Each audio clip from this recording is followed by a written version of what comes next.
ओम गुरुर्ब्रह्मा गुरुर्विष्णु गुरुर्देव महेश्वरः गुरुर्साक्षात् परम ब्रह्म तस्मै श्री गुरुवे नमः।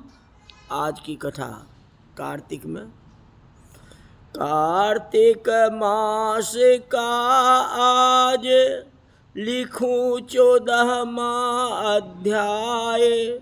श्री हरि कृपा करे श्रद्धा प्रेम जगाए। कहते ही राजन, इस प्रकार उनको धर्म पूर्वक राज करते देखकर देवता आश्चर्य में पड़ गए। जलंधर विष्णु भगवान का पूजन इत्यादि करने लगा, सभी देवी देवताओं को आदर सम्मान करने लगा और धर्म काज में जुड़ गया। ऐसा देख के देवताओं को आश्चर्य हुआ। उन्होंने देवाधिदेव भगवान शंकर का मन में स्मरण करना प्रारंभ कर दिया। हे शंकर भगवान, आप जानो कितने ही प्रकार से उनकी स्तुति की। तो भक्तों की कामना पूरी करने वाले शंकर जी ने नारद जी को बुला करके देव कार्य करने की इच्छा से देवपुरी में भेजते हैं। शंकर भक्त नारद भगवान शंकर की आज्ञा से देवपुरी में गए।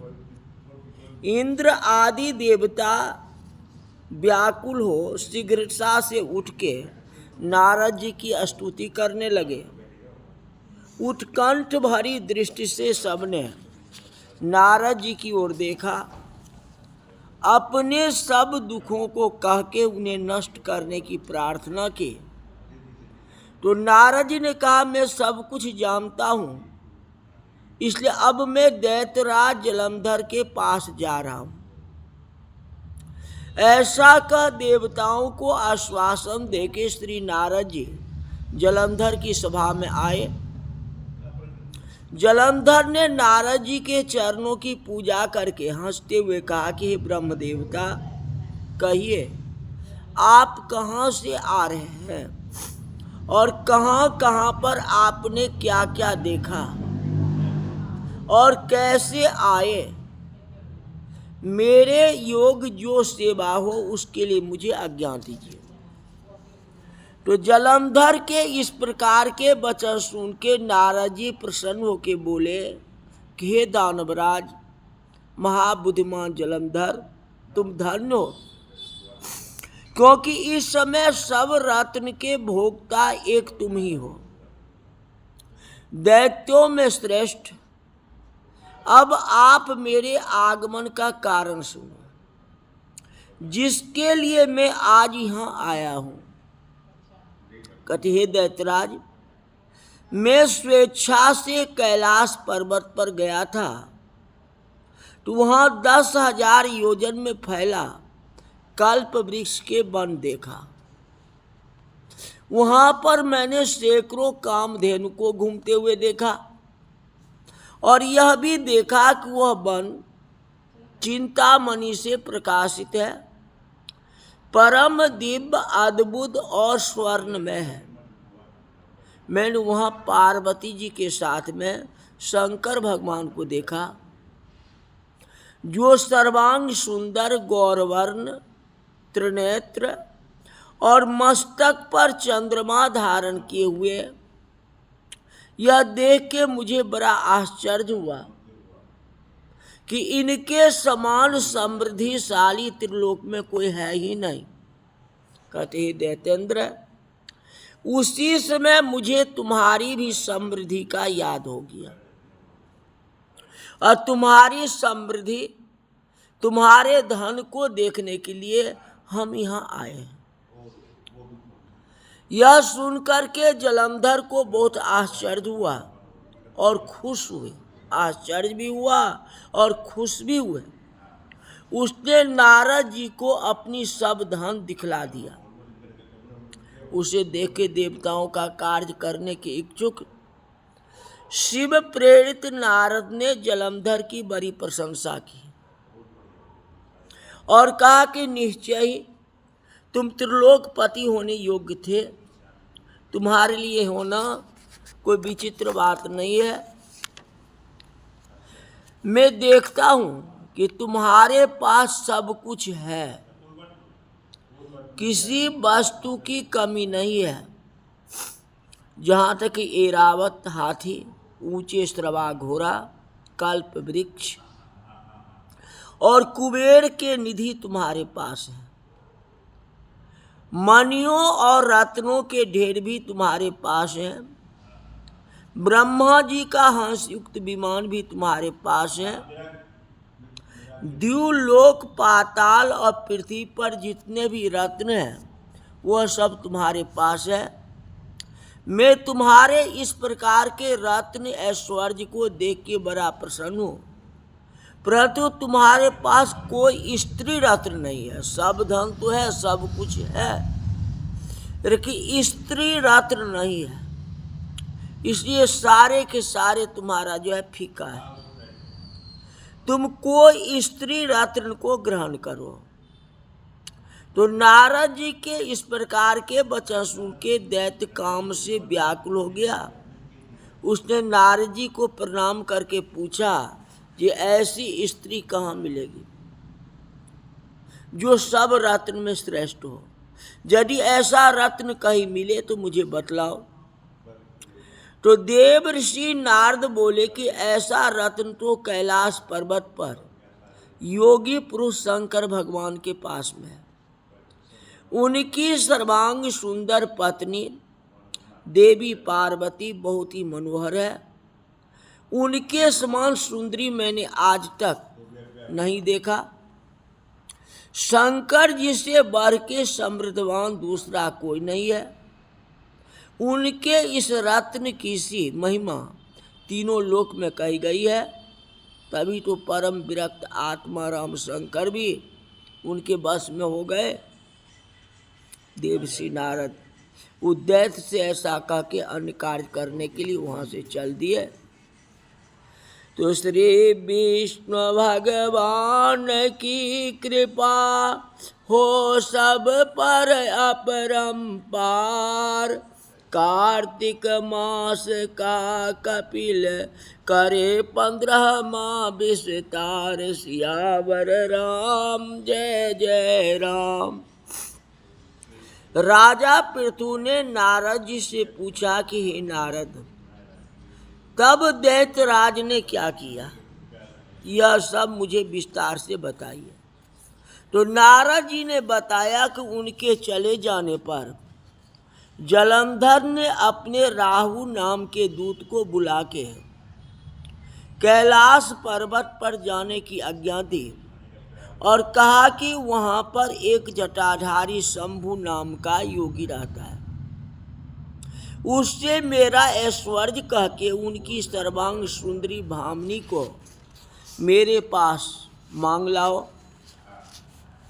यह सुन के वह दूत शिवजी के स्थान पर पहुंचा, परंतु नंदी ने उसे सभा के भीतर नहीं जाने दिया, किंतु वह अपनी उग्रता से शिव की सभा में चला गया और शंकर भगवान के आगे बैठ के उनकी आज्ञा लेके संदेश सुनाने लगा। फिर तो राहु नाम के दूत के ऐसा कहते ही भगवान शूलपाणि के आगे पृथ्वी फोड़ करके एक शब्द वाला पुरुष प्रकट हो गया। उसी जगह जो सिंह के समान मुख था, जो कि मानो दूसरा नरसिंह था, वह दौड़ करके राहु को खाने चला। तो राहु बड़े जोर जोर से भागा, परंतु उस पुरुष ने राहु को पकड़ लिया। फिर उसने शिवजी के शरण ले अपनी रक्षा मांगी। शिवजी ने उस पुरुष से राहु को छोड़ देने को कहा। उसने कहा, मुझे बड़े जोर की भूख लगी है, मैं खाऊं क्या? अब केवल कहते खाऊं क्या, तो शिवजी के आज्ञा से वह पुरुष अपने हाथ और पैर को खा लिया। कभी जन्म के तो खड़े हुए हो, अभी तो जन्म ही हुआ है, और कहता है भूख लगी है, ज़्यादा भूख लगी है तो अपना शरीर ही खा लो। पूरा शरीर के मांस का भक्षण कर गया। अब केवल उसका सिर मात्र शेष रह गया। तब उसका ऐसा कृत्य देख के शिव जी ने प्रसन्न होकर के उसे अपना आज्ञाकारी मान के अपना प्रिय गण बना लिया और कहा कि मेरी पूजा की तरह अब तेरी भी सदैव पूजा होती रहेगी, और जो तेरी पूजा नहीं करेंगे वह मेरे प्रिय नहीं होंगे। शिव जी से ऐसा वर पाके उस पुरुष को बड़ी प्रसन्नता हुई। उस दिन वह शिव जी द्वारा स्वीकृत मुख नाम गण होकर के स्थित रहने लगे। उसी को कोई सुकृत कहता है, कोई कृत मुख कहता है, चाहे कुछ हो वही। तो सुनो लगा कर मन सभी, संकट सब मिट जाए, कार्तिक महात्म का वशिष्ठ पढ़ो 16वां अध्याय।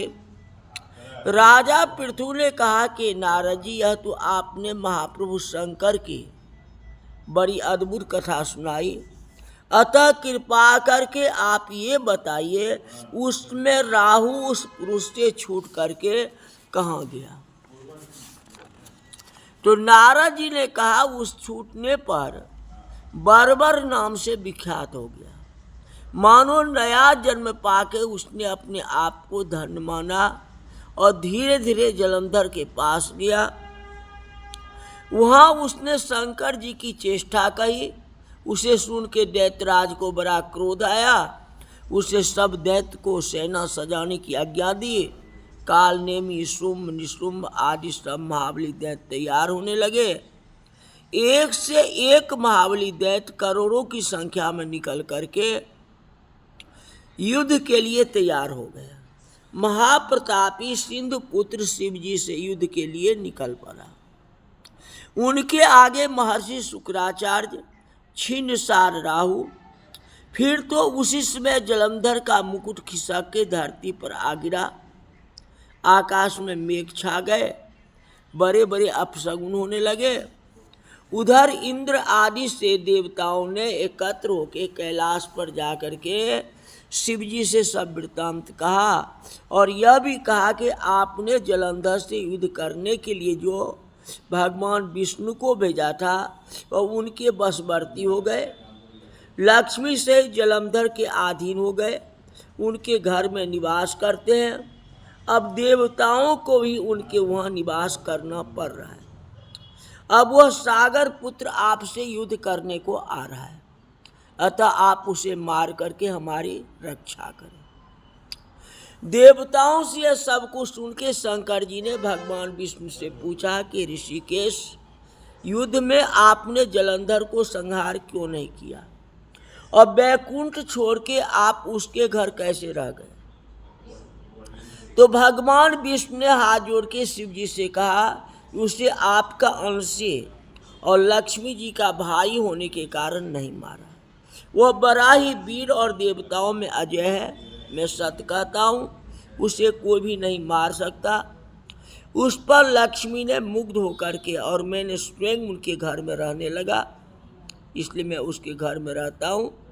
हे सूर्यवीर विष्णु, आप यह क्या कहते हैं? उदैत जलंधर को मैं अवश्य मारूंगा, इसमें कोई प्रकार की संदेह नहीं है। अब आप सब देवता जलंधर को मेरे द्वारा ही मारा गया जानो और अपने अपने स्थान को जाइए।